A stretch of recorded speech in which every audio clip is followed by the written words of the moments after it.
రాష్ట్రంలో అన్యాయానికి గురైన ఏ కార్యకర్త అయినా కూడా డిజిటల్ బుక్ లాంచ్ చేస్తారు.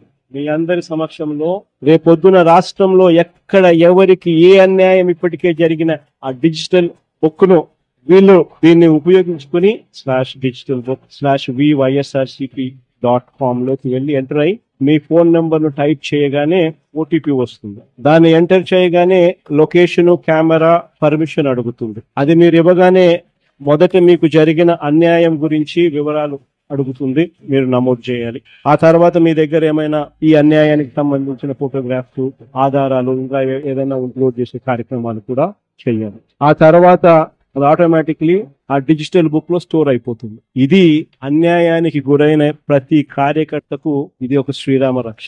ఈరోజు చెప్తా ఉన్నా, ఆ ప్రతి డేటా కూడా ఆ డిజిటల్ డైరీలో నమోదై ఉంటుంది. రేపు పొద్దున మనం అధికారంలోకి వచ్చిన తర్వాత ఈ డిజిటల్ డైరీలో నమోదు చేసిన ఈ కేసులు మీద ప్రత్యేకమైన బృందాలను పెడతాం.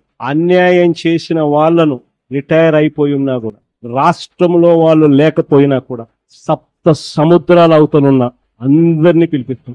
చట్టం ముందర నిలబెట్టించి శిక్ష పడేలా, అన్యాయానికి ఈ రోజు గురైన వ్యక్తికి సంతోషం కలిగించేలా ప్రతి అడుగు దీని ద్వారా పడుతుంది.